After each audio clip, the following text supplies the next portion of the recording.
Thank you for calling this meeting with me. Now, I want to talk about the no nicotine rule you want to implement in our company and why it will affect us. Starting off, I'm going to talk about the nature of business ethics. Well, with business ethics, we need to think about ethical dilemmas where there is no correct right or wrong, but morally we can choose between them. Now, this will be the same thing with a nicotine choice, as we need to decide, is it truly worth risking the employees who smoke nicotine for the aspect of gaining better trust in some of our customers?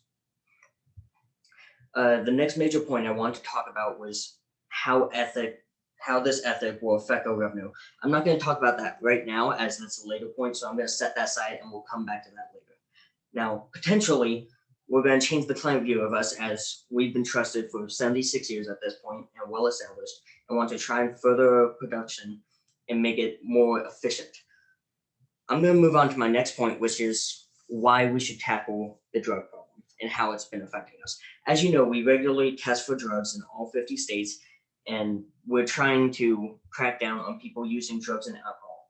Now, we'll take a test the first time before you get hired to see if you classify under it. And if you're taking a test, we're not going to hire you, obviously. You want to implement it so we could have in 21 states where we are legally able to not hire nicotine users, fire them if they are nicotine users, to therefore implement a better efficiency. I understand that, but there could be a potential mix-up between the 29 other states if we use the same testing company. That's why I think it could be efficient if we use 2 different testing companies to decide whether or not those states understand which ones are nicotine users or not. That way we won't have the mix-up in the future and we can better understand it. Moving on to my next part, this is the revenue aspect. I'm going to do a compliment sandwich so you better understand the better aspects and the negative aspects. Employees will no longer require smoke breaks in those states and therefore be more productive. Now, this could change how nicotine users look at our transportation service and could affect our sales slightly, but we will increase the sales in other aspects with more trusted customers that we are reliable with.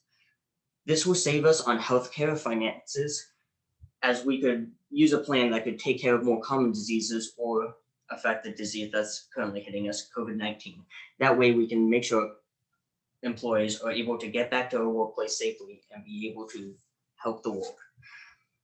Moving on to my fourth and final point, communicating with our employees. Now, we don't want to get the wrong message to our employees, as it could cause a negative effect and cause potential strikes and mass hiring. Obviously, that's a very bad thing that could happen. So I think instead of a mass email or conference, which could easily send the wrong message and be more demanding, we should instead use Google Hangouts, which we've previously used with our team leaders, to send a much more friendlier message.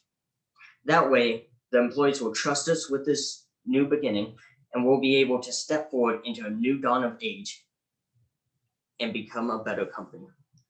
Thank you for this meeting.